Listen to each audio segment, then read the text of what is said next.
Marcos 12, versículos del 1 al 12, dice así. Entonces comenzó Jesús a decirle por parábolas: un hombre plantó una viña, la cercó de vallado, cavó un lagar, edificó una torre y la arrendó a unos labradores y se fue lejos. Y a su tiempo envió un siervo a los labradores para que recibiese de estos del fruto de la viña. Mas ellos, tomándole, le golpearon y le enviaron con las manos vacías. Volvió a enviarles otro siervo, pero apedreándole le hirieron en la cabeza y también le enviaron afrentado. Volvió a enviar a otro y a éste mataron, y a otros muchos, golpeando a unos y matando a otros. Por último, teniendo aún un hijo suyo amado, lo envió también a ellos diciendo: tendrán respeto a mi hijo. Mas aquellos labradores dijeron entre sí: este es el heredero, venid, matémosle, y la heredad será nuestra. Y tomándole le mataron y le echaron fuera de la viña. ¿Qué pues hará el señor de la viña? Vendrá y destruirá a los labradores y dará su viña a otros. Ni aún esta escritura habéis leído. La piedra que desecharon los edificadores ha venido a ser cabeza del ángulo. El Señor ha hecho esto y es cosa maravillosa a nuestros ojos. Y procuraban prenderle, porque entendían que decía contra ellos aquella parábola, pero temían a la multitud y dejándole se fueron. Vamos a tomar asiento.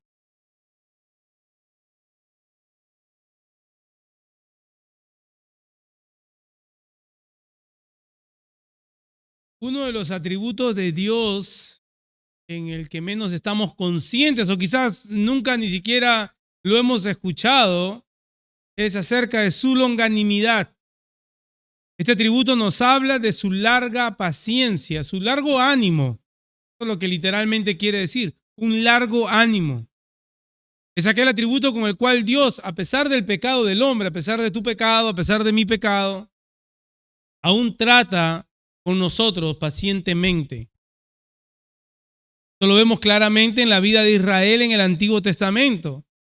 La manera como el Señor una y otra vez lidia con un pueblo infiel, no solo infiel, adúltero e idólatra. Y Él lo hace no por falta de poder o porque siente que tiene las manos atadas, Él lo hace por su fidelidad, fidelidad a su palabra. Tiene como fin llevar a cabo sus planes redentores, sus planes redentivos. Recordemos que poco después de haber sido liberado de la esclavitud en Egipto, no pasó mucho tiempo para que el pueblo de Israel comenzara a quejarse de Dios. Comenzaron a murmurar de Moisés y comenzaron a extrañar lo que sí tenían en Egipto. Habían construido un becerro de oro al cual adorar y Dios lo llama pueblo terco. Les hace una y otra advertencia en contra de la idolatría. Les entrega la tierra que Él les ha prometido, pero ellos siguen en su terquedad y se asocian con aquellos que Dios les había prohibido asociarse. Y esto lleva a que se cumpla la advertencia que Él dio. Lleva a que los judíos comiencen a adorar a otros dioses de otros pueblos. Y los lleva a una idolatría abierta. Y así van en contra del corazón de aquel que los había liberado, que los había escogido. Y esto iba a ser fatal para Israel porque sus reyes, sus gobernantes, sus jueces, el pueblo en general caería en idolatría. Así que, ¿qué es lo que hace Dios? Dios manda juicio. Israel se ha partido en dos, el reino del norte y el reino del sur. El reino del norte compuesto por 10 tribus que han sido llevadas a cautiverio por los asirios. Y unos 150, 180 años después, el reino del sur, Judá, es llevada al exilio por Babilonia, por Nabucodonosor. Sabemos bien la historia. Y aún después de su regreso, Israel no volvería más, pero Judá sí. Pero aún después de su regreso, después de haber reconstruido el templo de Salomón, la idolatría continuó. Dios ha tratado con su idolatría de manera paciente. Y es ahí entonces donde vemos este atributo del Señor, su longanimidad. Acuérdense esa palabra, hermano, no es longaniza, longanimidad. Él no ha cambiado de parecer, Él sigue lidiando con este pueblo, no porque haya nada especial en Israel, sino porque Él se ha propuesto que a través de este pueblo vendría el cumplimiento de la promesa de la simiente de la mujer, que vemos en Génesis 3:15. Ahora llegamos al punto de esta historia, ya día miércoles aproximadamente de la última semana del Señor Jesús, su ministerio terrenal. Y estos días, estos últimos días de la semana se va a desarrollar en los alrededores del templo, el cual Él ha entrado, como hemos visto, un capítulo anterior, ha purificado, ha enseñado, no sin antes haber usado la higuera estéril como ilustración de la realidad espiritual de Israel. Y recordemos que al día siguiente que Él ha maldito a la higuera, Él ha maldecido a la higuera, los discípulos ven a la higuera y le hacen mención a Jesús que la higuera se ha secado desde la raíz. Y Jesús le dice, tengan fe. Ese fruto de la fe, ese fruto de arrepentimiento que esperaba Él de su pueblo y que no estaba presente. Y a pesar de lucir frondoso, y a pesar de que Israel lucía como que tenía de qué hacer alarde, todo su sistema religioso hemos visto que era pura apariencia y que en el mismo riesgo estamos nosotros de caer. Podemos tener apariencia de piedad sin dar ningún fruto real. Vemos aún mayor esta realidad cuando los líderes religiosos desafían la autoridad de Jesús. Lo vimos en el capítulo anterior, el domingo pasado. Le preguntan, ¿con qué autoridad haces esto? Jesús no le contesta directamente esa pregunta, le dice, primero contésteme esto. Y ya que ellos no pudieron contestar si el bautizo de Juan era de Dios o era de los hombres, Jesús le dice, bueno, yo tampoco les voy a responder con qué autoridad hago esto. Ahora lo que Jesús va a hacer es muy interesante porque Él les va a dar una parábola, la que acabamos de leer, y no le contesta directamente con qué autoridad hace esto, pero la parábola, el punto clímax de la parábola, que hace referencia a Él como Hijo de Dios y heredero de todo, esa es la respuesta a la pregunta de los líderes religiosos. Ahora, yo sé que en sus parábolas tienen como título Los labradores malvados. Eso no es un título inspirado, título de edición. Si leemos bien la parábola una y otra vez, creo que lo que más hace evidencia es de la longanimidad de Dios, el título del sermón de hoy. La enseñanza central de esta parábola es mostrar la paciencia inalterable de Dios para con su pueblo Israel, que a pesar de su maldad, Él iba a cumplir su promesa de enviar al Salvador, pero que su rechazo traería juicio parte de Dios sobre ellos. El gran riesgo que corremos nosotros, hermanos, al leer esta parábola, esta porción, es querer desconectarnos automáticamente. Es decir, bueno, eso solo hace referencia a los líderes religiosos de Israel. Esto es solo relevante para el pueblo de Israel. Pero el Dios en quien hemos creído por medio de Jesús no cambia. Él sigue siendo el mismo Dios. Él es el mismo Dios de toda longanimidad, pero que traerá juicio a su debido tiempo. En el juicio serán probadas nuestras obras. En el juicio se verá si éramos siervos del Señor o éramos labradores malvados que descuidamos de su viña y rechazamos su palabra. Vamos a ver cómo esta parábola nos permite ver esa longanimidad de Dios y de qué manera el obrar de Dios en esta parábola nos permite ver ese atributo, cual muchas veces ignoramos. ¿Cómo se ve manifiesto? Y vamos a verlo en 3 puntos. Primero, en el versículo 1 vamos a ver que la longanimidad de Dios se ve en manifiesto por medio de la bondad de Dios. Versículo 1. Versículo del 2 al 8 vamos a ver que la longanimidad también se hace manifiesta a través de la gracia y la misericordia de Dios. Y por último, entre los versículos 9 y 12, veremos que la longanimidad de Dios se hace manifiesta a través del juicio de Dios. Pero hermanos, les ruego que juntamente conmigo recurramos al Señor para que nos ayude, que por medio de su Espíritu me dé claridad de palabra, facilidad de palabra, para poder exponer su palabra, pero también que nos dé el entendimiento para comprenderla, para comprender las verdades que ella expone y poder aplicarla a nuestro día a día. Les pido me acompañen en oración. Amado Padre, te damos a ti toda la gloria y toda la honra. A ti te ha placido, Señor, manifestar quién eres tú a través de tu palabra. Y hoy tu iglesia, Señor, se dispone a escuchar lo que ha sido inspirado por ti. Guíanos a través de tu Espíritu, Señor. Necesitamos que tu Espíritu Santo abra nuestro entendimiento, Señor, para poder entender lo que tú quieres hablarnos. Ayúdame, Señor. Tenme en medio de mis debilidades. En Cristo Jesús. Amén. Al terminar el capítulo 11, que lo estuvimos culminando la semana pasada, podríamos pensar que la interacción, ese diálogo entre Jesús y los oficiales de Israel ha llegado a su fin. Podríamos pensar que ya pasó, pero no es así. Lo que pasa es que la separación de los capítulos un poco nos puede confundir, pero es toda una sola narrativa. Esa interacción entre Jesús, los principales sacerdotes, los escribas y los ancianos aún está sucediendo. Aún no llega a su punto climático, que lo vamos a ver después en el desarrollo de la parábola.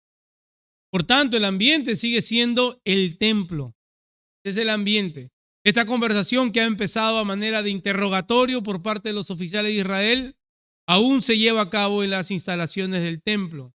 Y habíamos visto cómo esto podía haber sido intimidante para los discípulos de Jesús. Estar en ese templo en la semana de la Pascua, en medio de miles y miles de personas, y Jesús confrontando a los líderes. Esta parábola ahora tiene la intención de que ellos entiendan quiénes son en todo este plan redentivo. Jesús les habla una parábola y no es como cualquier otra. Recordemos que Jesús mismo les ha dicho a los discípulos que la intención de hablar en parábolas era para que ellos no entiendan, para que no entiendan acerca del reino. Pero en este caso en particular, la intención es que ellos entiendan. Así que Jesús va a hablar claro a los líderes religiosos y espero que Jesús hable claro hoy a nuestros corazones. Y en esta parábola Jesús narra la historia de Israel. Empezamos primero, como hemos dicho, por el amor de Dios para con este pueblo. El obrar de Dios, el cuidado de Dios, la soberanía de Dios sobre este pueblo que Él ha escogido. No porque haya nada fantástico en este pueblo, eso lo sabemos, sino por su misericordia y su gracia. Dice versículo 1, entonces comenzó Jesús a decirles por parábolas. Un hombre plantó una viña, la cercó de vallado, cavó un lagar, edificó una torre y la arrendó a unos labradores y se fue lejos. Me imagino que cuando Jesús comenzó esta parábola, ellos debieron haberse estado mirando los unos con los otros porque esta imagen de la viña era muy conocida para ellos. Era muy conocida la imagen de Israel como viña, ha sido usada constantemente en el Antiguo Testamento y por el profeta Isaías. Así que ellos estaban muy familiarizados con esto. Y Jesús una vez más lo que quiere hacer es traer a la mente de los líderes el beneficio que han recibido. Ellos no se merecían, que han recibido por parte de Dios. Y solo en el primer versículo notamos todo que viene de parte de Dios. Todo el obrar es por parte de Dios. No hay nada que ellos hicieron. Él es quien planta la viña. Él es quien ha constituido un pueblo que no había pueblo. Él es el quien ha llamado a Abraham. Él es quien le ha dado la promesa que por medio de su descendencia y su linaje nacería la nación de Israel. Él es quien después de 400 años de esclavitud, Él los libra. Así que Él es quien planta la viña. No solo eso, sino que dice que también Él la cercó con un vallado. Él puso un muro de protección. Y recordamos la imagen de la columna de fuego y la nube que acompañaba a Israel por medio del desierto. Era Dios protegiendo a su pueblo en todo momento. Y aunque vemos momentos de juicio en la historia de Israel, aunque aún vemos momentos de desolación en el tiempo de Israel a causa de su desobediencia, Dios siempre los protegió porque ellos nunca terminaron exterminados. Dios guardó a su pueblo para cumplir sus promesas. Es Dios mismo quien cava un lagar, esto es un hoyo para extraer el jugo de las uvas. Así que la expectativa de Dios, en medio de que ha constituido un pueblo, en medio de que ha cercado este pueblo, la expectativa de Dios era que su pueblo daría fruto. Y si usamos un poco nuestra imaginación, podemos ver cómo este lagar o este pozo para extraer el jugo de las uvas nunca tuvo su uso apropiado. Nunca se usó, hablando de manera metafórica, Israel nunca dio el fruto como viña que Dios esperaba. No solo eso, sino que también en el primer versículo nos dice de que este hombre edificó una torre en medio de esta viña, la cual era común en las viñas. Era una torre de vigilancia. Era una torre en la cual la persona que estaba a cargo de la viña debía de vigilar que no vaya a venir ningún tipo de salteador, ningún tipo de plaga, ningún tipo de invasor. Y usualmente a estas personas se les había provisto con una honda, ¿no? La honda. Para poder tirar un proyectil y así espantar a aquellos que querían meterse en la viña o algún animal. Y esta viña, como dice el primer versículo, la arrendó, la puso a cargo, la puso en manos de unos labradores. La alquiló. Lo cual quiere decir de que estos labradores no eran los dueños de la viña, eran simples mayordomos, eran simples administradores que obtendrían beneficio de la cosecha, pero a la vez debían de dar la cosecha al dueño de la viña. Él fue el que la plantó. Y este primer versículo en la parábola difiere un poco a la imagen de la viña en Isaías 5. Ahí en Isaías 5 Dios emite juicio contra toda la viña, contra todo Israel, porque ha producido uvas amargas. Pero aquí Jesús añade el detalle que va directamente en contra de los líderes. Ese detalle de que los arrienda a unos labradores. Así que esta parábola es referente a ellos, es referente a los líderes.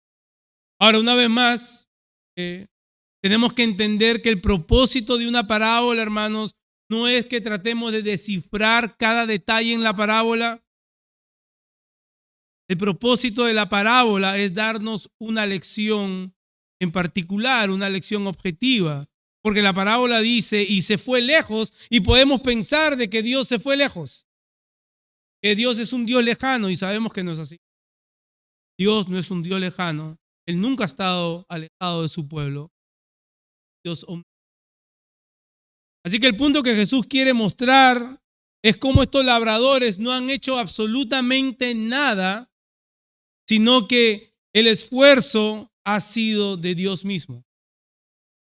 Lo mismo que los líderes religiosos, ellos no tienen poder sobre Israel en el sentido como si ellos fueran lo que han constituido Israel.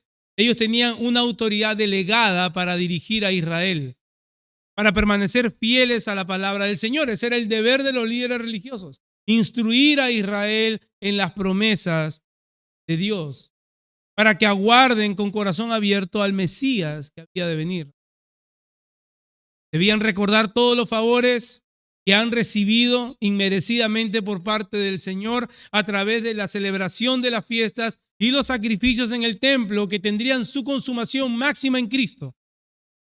Nosotros vemos ahora que hay iglesias, voy a llamar iglesias, que aún pretende seguir con este ritual de las fiestas, aún pretende seguir celebrando cosas que eran sombras de lo que había de venir. Es como si usted va a un restaurante y usted pide el menú y dice, yo quiero este plato. Traen el plato, pero aún usted sigue observando la foto en el menú en vez de observar el plato que ya está en su mesa. Y simplemente comienzan a salivar y a saborear la foto que está en el menú, pero el plato está en la mesa. Así de ridículo y de tonto es. Estas cosas se han cumplido en Cristo. Así que las iglesias que ahora pretenden seguir celebrando esto aún viven en sombras. Pero ese era el motivo por el cual estaban instaladas para Israel. También de la misma manera podríamos hablar de la iglesia en el sentido de liderazgo.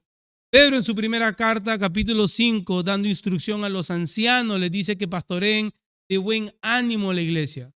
No como quien tiene señorío sobre ella. Y Pablo, con toda autoridad espiritual, puede hablar de esto porque él ha sido testigo de cómo estos líderes religiosos se habían enseñoreado sobre el pueblo. Y era necesario que los líderes que el Señor estaba levantando en su iglesia no imiten ese patrón autoritario. Ahora, desgraciadamente, tenemos que decir que muchos se ven en las iglesias de hoy en día donde los pastores son capataces, son CEOs, managers, presidentes de organizaciones, más que realmente pastores. Debemos recordar, hermanos, nosotros somos simplemente los labradores de la viña.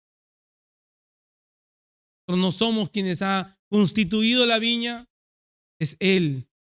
Y el Señor no está lejos, pero Él ha decidido usar hombres simples, limitados, que aún luchan con su carne para manifestar la multiforme sabiduría de Cristo.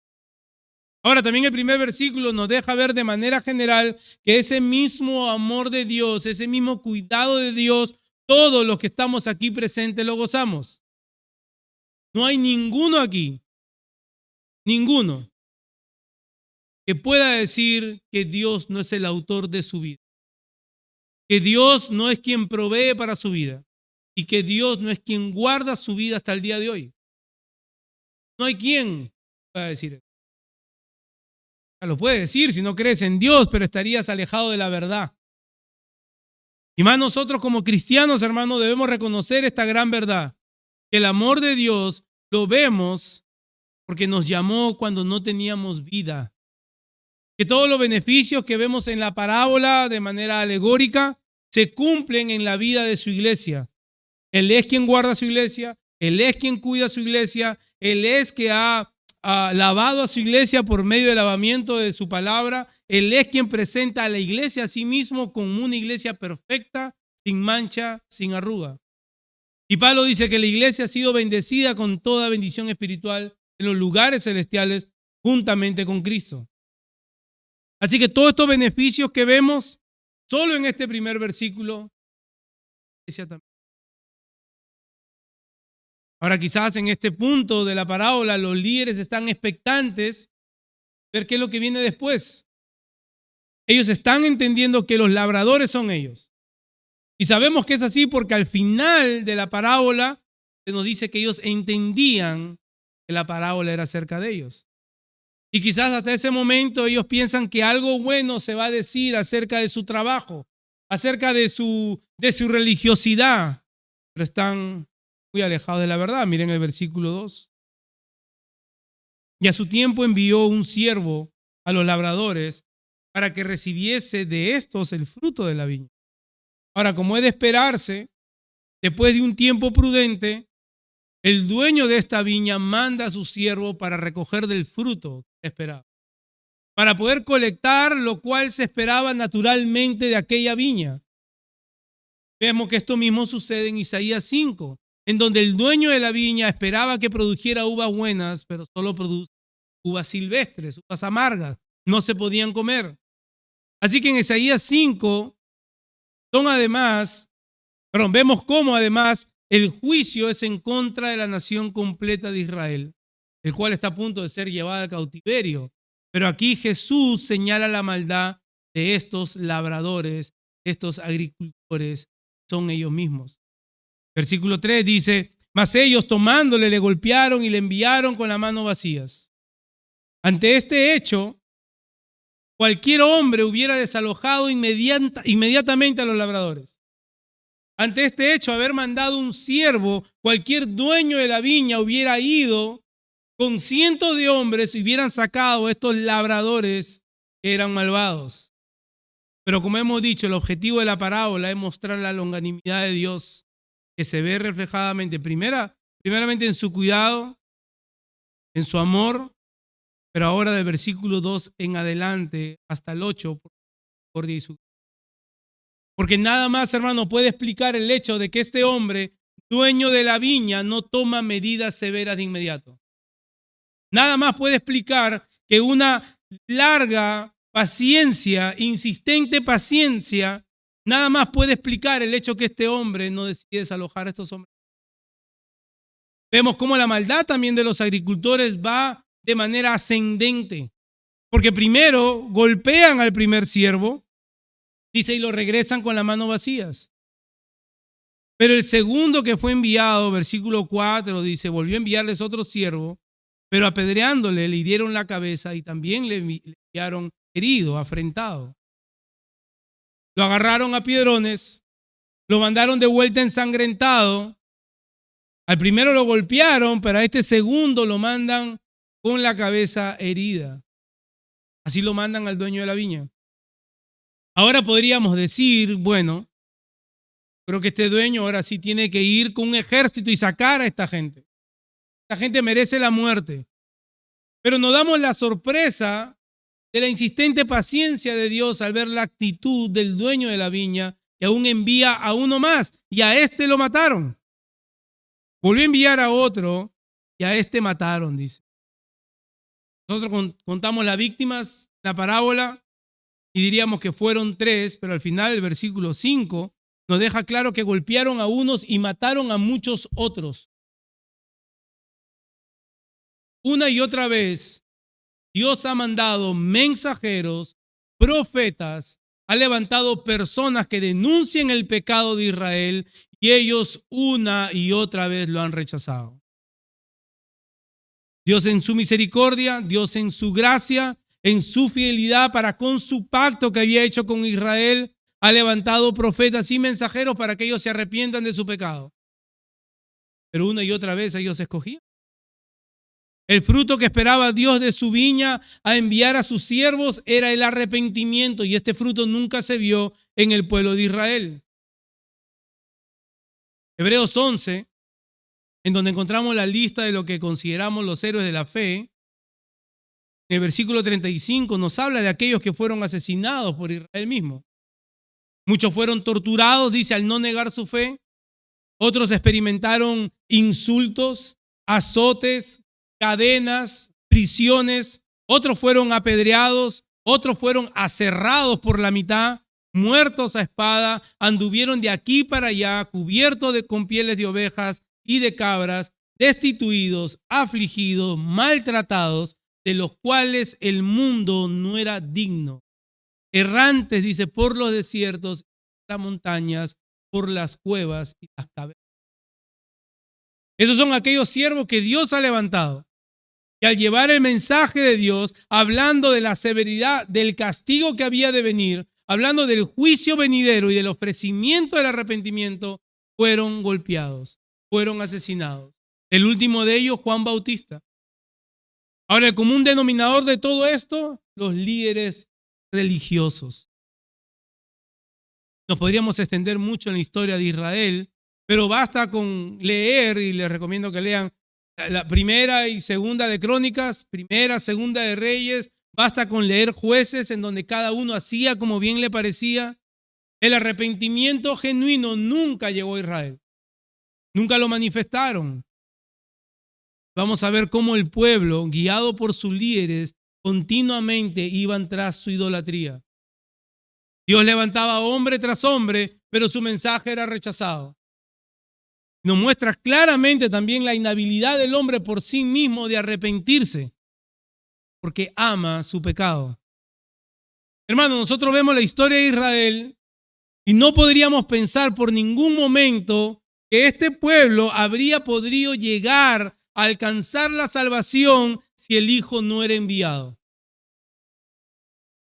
Porque el pecado en el corazón del hombre ha corrompido toda facultad para que él. Y esa es la figura de Israel. que todas estas promesas de bendición, si obedecieran, si escogieran lo bueno, no se iban a cumplir. Porque hacía falta que llegara alguien que sí podría cumplir. El pecado ha corrompido el corazón del hombre. Y tal es el corazón de aquellos que están sin el Señor. Nosotros leemos esta parábola y tenemos que decir que así de maligno es el corazón de aquellos que no han sido regenerados. Ahora quizás te escandaliza esto. Te escandaliza saber que si tú estás sin Cristo, tu corazón es tan malo como aquellos de la parábola. ¿Qué te escandaliza? Pensar que tú no rechazarías a los que Dios ha enviado para hablar de tu pecado y el arrepentimiento y el ofrecimiento. Es lo que vienes haciendo.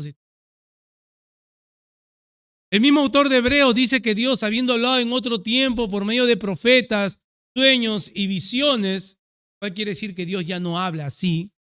Ahora nos habla por medio de su Hijo Cristo. Así que si tú escuchas el mensaje del Evangelio, si tú escuchas la Escritura siendo predicada y la rechazas en tu corazón, si no corres a Cristo, tú estás con la misma actitud de los labradores malvados. Tú estás rechazando uno a uno a los mensajeros que el Señor ha enviado a tu vida. Y más aún, estás rechazando. Pero tal es la gracia y la misericordia de Dios, representada en la figura de este hombre, dueño de la viña, que hace lo impensable. Miren el versículo 6, que es la máxima expresión de su amor y de su misericordia. Por último, teniendo aún un hijo suyo, amado, lo envió también a ellos diciendo, tendrán respeto a mi hijo. Ahora, ¿qué está haciendo este padre, este hombre un poco ingenuo? ¿Es acaso eso lo que Jesús está queriendo comunicar? Que Dios en su ingenuidad, en su gran expectativa, manda a su hijo. Que Dios de manera ingenua manda a su hijo esperando lo mejor de estos labradores. Obviamente que no. No nos muestra su ingenuidad, lo que nos muestra es su paciencia persistente, la cual muestra su gracia. Pero no solamente nos muestra su gracia, nos muestra la maldad del hombre y el juicio venidero. El versículo 6, hermanos, es la respuesta a la pregunta que estos líderes religiosos hicieran unos versículos atrás. ¿Con qué autoridad haces esto? El versículo 6 nos muestra la revelación final de Dios en la historia redentora. Ustedes leen su escritura, leen el Antiguo Testamento, todas son promesas incumplidas. El cumplimiento final es en Cristo Jesús. Final, el máximo cumplimiento. El versículo 6 nos muestra la transición del pacto de la ley al pacto de la gracia, de la sombra al cumplimiento, de los tipos al antitipo que es Jesús, de la incertidumbre a la seguridad total que hay en Cristo como Hijo de Dios, como Dios encarnado, como segunda persona de la Trinidad, la revelación total del amor, de la gracia, de la misericordia y del juicio de Dios. Eso es lo que nos muestra el versículo 6. Y una vez más vemos que Jesús sigue poniendo el dedo en la llaga, mostrando la maldad y el corazón endurecido de estos líderes. Mas aquellos labradores dijeron entre sí, este es el heredero. Venid, matémosle y la heredad será nuestra. Y tomándole, le mataron y le echaron fuera de la viña. Hay varios detalles que sorprenden en estos dos versículos. Y el primer detalle es que Jesús está dando por sentado de que ellos reconocen quién era Él. Reconocen quién era Él. Como ya hemos dicho anteriormente, la autoridad de Jesús les había sido mostrada una y otra vez. A través de su ministerio terrenal, sus enseñanzas, la autoridad sobre todo lo creado, la autoridad sobre el mundo espiritual. A estas alturas, Él ya ha resucitado a Lázaro. Todo lo que ellos hubieran necesitado para ver la autoridad que Jesús tenía, ya lo habían visto. Así que cuando ustedes escuchen a alguien que dice, bueno, si Jesús se presentase, si Jesús hiciera algo que así yo pudiera creer, ya Jesús lo hizo. Vemos la maldad en el corazón de él. Jesús le está diciendo cara a cara, ustedes saben quién soy yo. Si tú estás aquí sin Cristo, tú sabes quién es Él. No hay forma de negarlo. Las evidencias están delante de nuestros ojos. Y aún así el plan maléfico de entre ellos era matarle. Ellos se querían seguir beneficiando de lo que habían recibido del pueblo. Y por eso la razón de ellos de quererse quedar con la heredad. Ellos querían la viña, dice, matémosle. Y así la heredad será nuestra. Pero quizás el detalle más sorprendente o desgarrador es el hecho que lo matan y lo tiran afuera de la viña. ¿Qué representa esto? Un desprecio total por esta persona. Porque todo muerto debe ser enterrado. Ellos simplemente matan al hijo del dueño de la viña y lo tiran afuera como carroña. Esa es una imagen clara de desprecio. Es lo mismo que ellos sentían. Aquel que representaba en cuerpo la ausencia del dueño de la viña que lo envió, aquel que tenía toda autoridad sobre la viña, estos malvados lo matan, tiran su cuerpo afuera. El mensaje es claro, el desprecio es total por esta persona. Y cuánta paciencia, hermano. Cuánta paciencia por parte del Señor que no nos ha pagado conforme a nuestra maldad. Porque esto es lo que éramos nosotros. Nosotros éramos como. La paciencia, lo hemos visto, se manifiesta en su amor, en su misericordia y en su gracia. Pero que no solo en su misericordia y en su gracia lidia con los corazones de estos líderes, pero esta misma gracia lidia con los corazones, pero también con aquellos que no han venido. Aún el Señor los trata con misericordia. Aún tú puedes abrir tus ojos.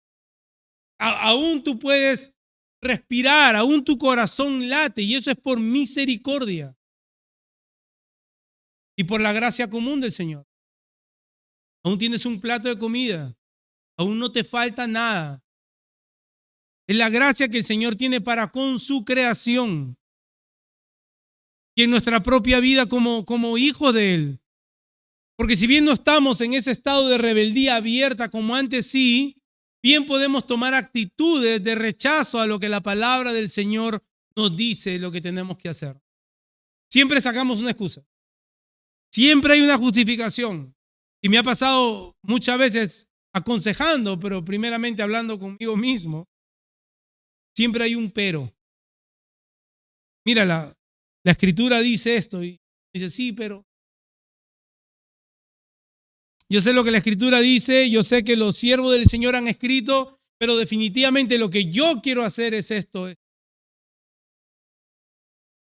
Todos lo hacemos en algún momento. Sé que el Señor pide esto de mí, pero por eso no podemos leer esta parábola, hermano, y simplemente desconectarnos. Pensar que esto se trata únicamente de los líderes religiosos, porque también se trata aún de la maldad que nuestro corazón aún alberga. Muchas veces al rechazo abierto de lo que la palabra nos dice que debemos hacer. Hemos visto hasta ahora que la longanimidad del Señor, su paciencia inalterable, se manifiesta por medio de su cuidado, se manifiesta en su gracia, en su misericordia, pero por último vamos a ver que se manifiesta también en su juicio. Ahora tú puedes preguntar, pero ¿cómo va a ser eso? ¿No es acaso el juicio ya el agotamiento de su paciencia? ¿No es que Dios llega a un punto que ya se harta y dice, bueno, hasta aquí nomás, no soporto más? Dios no actúa por medio de pasiones, hermanos, ni presiones, ni frustraciones. Dios actúa conforme a sus atributos que son perfectos y completos, todos por igual, regulados por su santidad. Así que no es que Dios ya se hartó, sino que la longanimidad de Dios nos muestra cómo Él no desiste de su plan redentor, soportando el pecado por un tiempo con el fin de llevar a cabo su propósito de salvación. Sin embargo, su paciencia no significa que su juicio sea aplazado indefinidamente. Al final, su justicia perfecta se revelará y su juicio será ejecutado en armonía con su paciencia. Él no aplaza el juicio por debilidad o por indiferencia, sino que lo retiene temporalmente por misericordia. Pero al final su juicio llegará y es perfectamente coherente. Miren el versículo 9. ¿Qué pues hará el Señor de la viña? Vendrá y destruirá a los labradores y dará su viña a otros. Ya que la viña no es de posesión humana y mucho menos de Israel, sino que es de la posesión de Dios, Él hará con ella lo que Él tiene planeado. Dice que dará esta viña a otros, y ese otros era bien entendido por ellos como los gentiles. Pero esto no es un plan alterno de Dios, no es un as bajo la manga. No debemos de pensar de que como Dios insistió tanto con Israel y Israel falló, entonces ahora Dios va a hacer una transferencia hacia los gentiles. Sino más bien debemos entender esto como el cumplimiento de los planes redentivos de Dios y en que en sus planes estaban los gentiles. Así que no estamos, hermanos, como dicen muchos, en un periodo de paréntesis, ¿okay?, en el cual está la iglesia. Y una vez que la iglesia sea arrebatada, entonces Israel, todo Israel como nación, procederá a la salvación. Hermano, no estamos en ese periodo. La Escritura no contempla eso. El Señor no tiene dos naciones. No hay dos viñas. Hay una sola viña. El Israel espiritual, el cual está conformado tanto por gentiles como por judíos que proceden a la fe en Cristo Jesús. Y es necesario que lo digamos, hermanos, porque para muchos, aún en nuestra mente, tenemos a la nación de Israel como en más alta estima que la propia iglesia. Pensamos que Él es el pueblo terrenal de Dios y que la iglesia es el pueblo espiritual de Dios.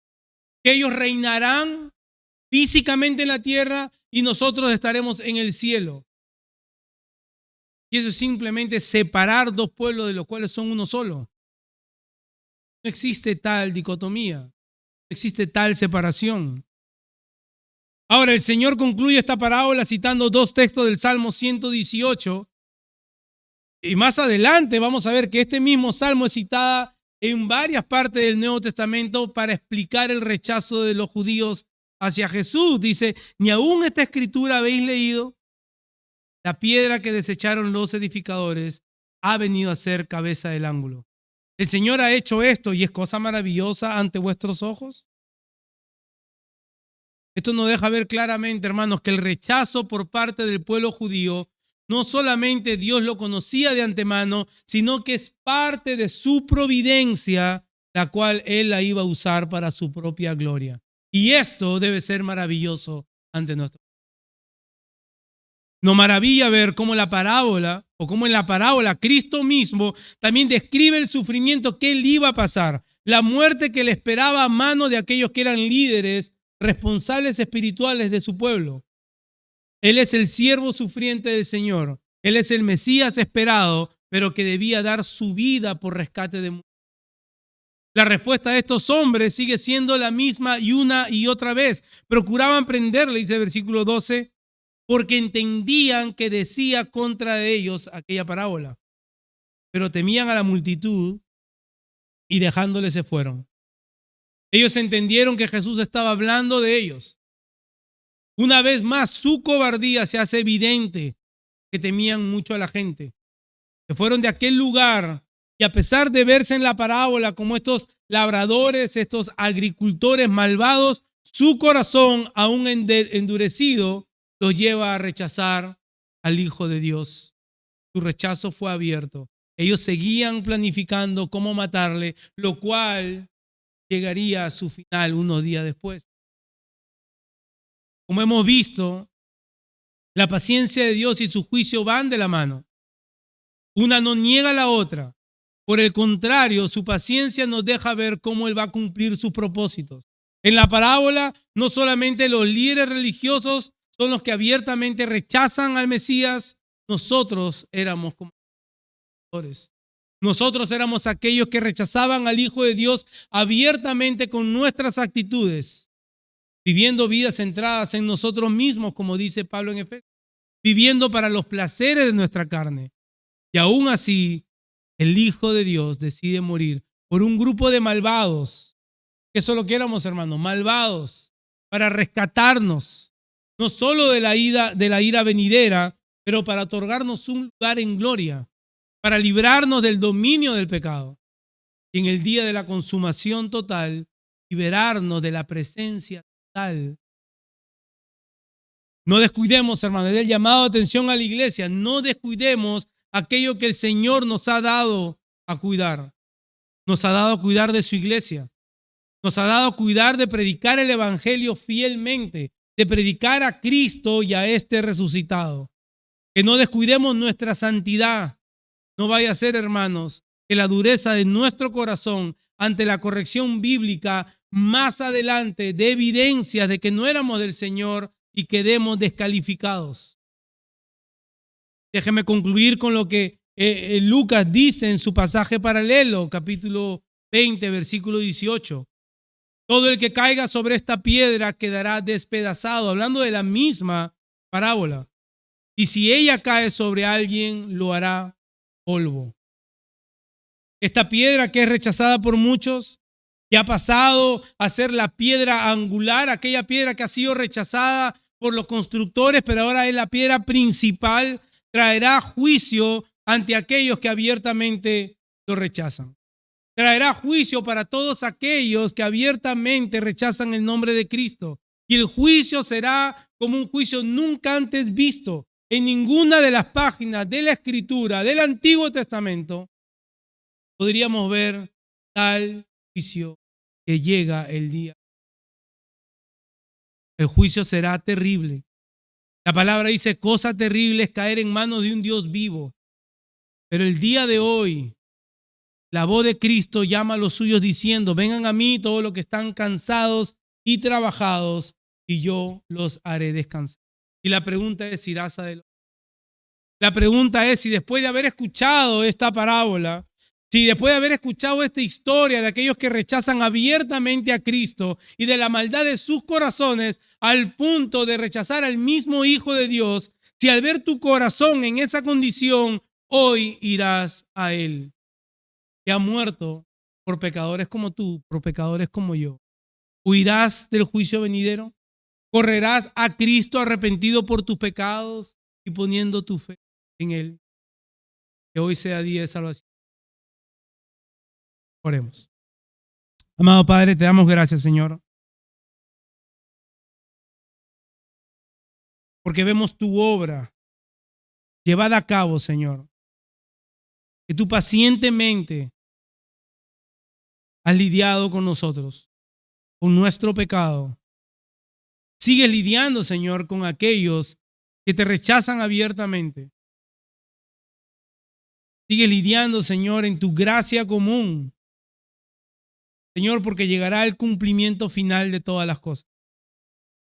Mientras tanto, Señor, que no descuidemos la palabra que tú nos has dado, que no descuidemos el evangelio, Señor, que no descuidemos de predicarlo fielmente, que sigamos llamando a todo hombre, a toda mujer al arrepentimiento. Y ayúdanos, Señor, que como iglesia perseveremos en estas cosas que tú nos has ordenado. Señor, que veamos con tal agradecimiento la obra que has hecho en nuestra vida. Que todo en nuestra vida, Señor, es obra tuya. Y que debemos, Señor, vivir una vida conforme a tu palabra. Gracias te damos, Señor, este día en Cristo Jesús. Amén.